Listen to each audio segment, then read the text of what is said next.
Praise the lord. ગ્રેસમાં ભાઈએ તબેનું દિવ્ય દયા અને દિવ્ય સંદેશમાં તમારું સ્વાગત છે.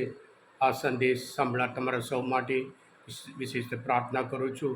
અને આજના શાસ્ત્રપાઠ દ્વારા પ્રભુ આપણા બધા માટે, દરેક કુટુંબિક જીવન માટે, સુખી જીવન જીવવા માટે એક અદ્ભુત મેથડ બતાવે છે, માર્ગ બતાવે છે કે શાસ્ત્રપાઠ સાંભળીએ અને પ્રભુનો માર્ગ અપનાવીએ. માથ્યુનો ગ્રંથ 18મો અધ્યાય 15થી 20મી કલમ સુધી. ઈસુએ કહ્યું, જો તારો ભાઈ કંઈ અપરાધ કરે તો તેને મળીને એકાંતમાં તેની ભૂલ સમજાવજે. જો તે તારું સાંભળે તો તે તારા ભાઈને પાછો રસ્તે આણ્યો સમજશે. પણ જો તે તારું ના સાંભળે તો બીજા એક બે જણને તારી સાથે લઈને જજે, જેથી બે ત્રણ સાક્ષીઓની રૂબરૂમાં બધું પુરવાર થઈ શકે. પણ જો તે તેમનું પણ સાંભળવાની ના પાડે તો ધર્મસંઘની વાત કરજે. અને જો તે ધર્મસંઘનું પણ સાંભળવાની ના પાડે તો પછી તું એને વિધર્મી કે જગાતાર જેવો જ ગણશે. હું તમને ખાતરીથી કહું છું કે જેની તમે પૃથ્વી ઉપર બંદી કરશો તેની ઈશ્વર તરફથી પણ બંદી કરવામાં આવશે. અને જેની તમે પૃથ્વી ઉપર છૂટ આપશો તેને ઈશ્વર તરફથી પણ છૂટ આપવામાં આવશે. વળી તમને હું કહું છું, તમારામાંથી બે જણ કોઈ પણ માગણી કરવામાં એક મત થશે તો તે માગણી પરમપિતા મંજૂર રાખશે.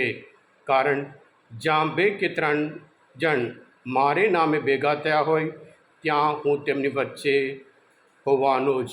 આ પ્રભુની વાણી છે, તે આપણો આધાર છે. ખ્રિસ્તમાલભાઈ બહેનો, કુટુંબ એ ઈશ્વરનું એક મંદિર જેવું છે. ધર્મસભા છે, દરેક કુટુંબ એક સ્થાનિક ધર્મસભા છે. કુટુંબમાં સંબંધ હોય આપણે સુખી જીવન જીવી શકીએ. અમુક વખત નાની નાની બાબત લઈને કુટુંબમાં જે શાંતિ હોય, જે એકતા હોય, એમાં તિરાડ પડે છે.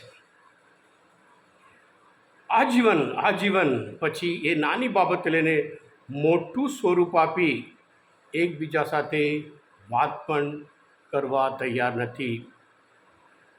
એક કૃષ્ણભાઈ તમે એ પતિ પત્ની વચ્ચે હોય કે મા બાપ અને બાળકો વચ્ચે હોય કે સગાઓ સાથે હોય,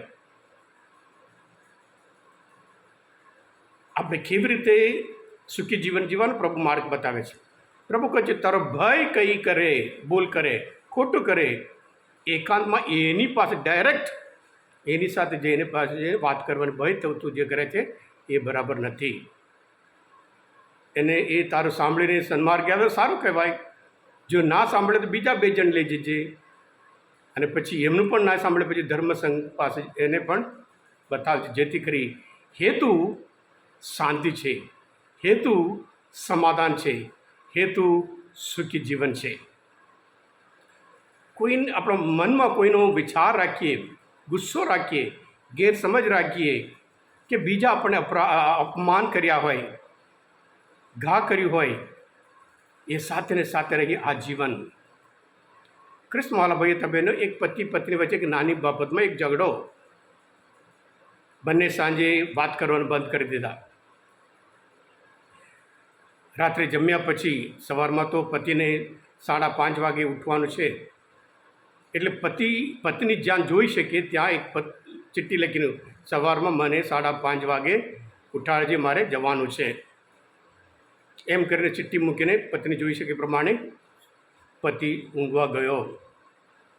સવારમાં ઉઠ્યો અને 6 વાગી ગયા. પતિને ગુસ્સો આવ્યો, રાત્રે તમે મૂકીને ગયો, લખીને ગયો. એટલે જ્યાં ચિઠ્ઠી મૂકી હતી ત્યાં જોવા ગયો, ત્યાં પત્ની પણ જવાબ લખ્યો હતું, અત્યારે 5:30 વાગ્યા છે, ઉઠી જાઓ, એમ ચિઠ્ઠી ત્યાં હતી.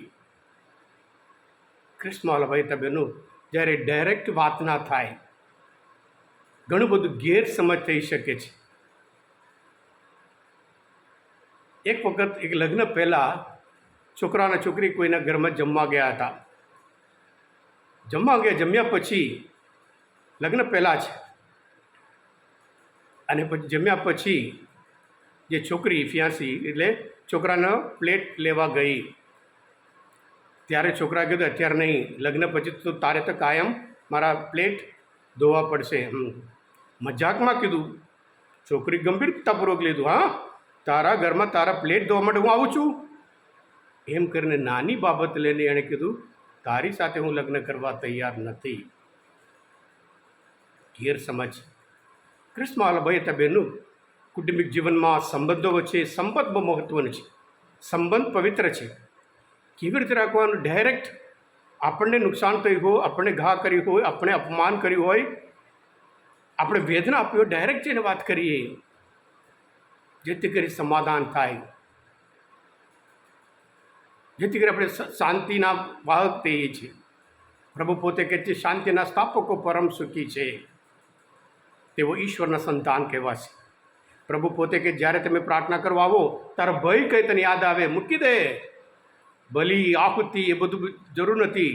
સંબંધમય પહેલાં એની સાથે જઈને સમાધાન કરજે, પછી આવજે મારી પાસે. એટલે પહેલાં ભાઈ બહેન એની સાથે સારો સંબંધ, સુખી જીવન, અને ત્યાર પછી ઈશ્વર પાસે આવીએ. ઈશ્વર આપણા જીવનમાં એમનો આશીર્વાદ હંમેશા વરસાવતા રહેશે. હા કૃષ્ણવાલા ભાઈ હતા બહેનો, આ અદ્ભુત મેથડ માટે પ્રભુ શ્રી માર્ગ બતાવ્યો છે. એના માટે આપણા જીવન પણ અપનાવીએ. સર્વ પ્રકારના ગેરસમજો, તકલીફો, મુશ્કેલી દૂર કરી સંબંધ સ્થાપીએ, જેથી કરી આપણે હંમેશા સુખી જીવન જીવી શકીએ. હા કૃષ્ણવાલા ભાઈ હતા બહેનો, આજના મનચંદન શાસ્ત્ર પાઠ સમજવા માટે પ્રભુશ્રીને વળખમાં મદદરૂપ થયા હોય તમે પોતે દિવ્ય દયા અને દિવ્ય સંદેશ સબસ્ક્રાઈબ કરજો અને બીજા માટે પણ ફોરવર્ડ કરજો, કારણ તમે બધા આશીર્વાદિત છો, અભિષેક્ત છો. પ્રભુ તમારા અંતરમાં વસો. સર્વશક્તિમાન પરમેશ્વર પિતા અને પુત્ર અને પવિત્ર આત્માનો આશીર્વાદ તમારા સૌ પર ઉતરો. આમેન. બોલો દિવ્ય દયાનો જય. God bless you all.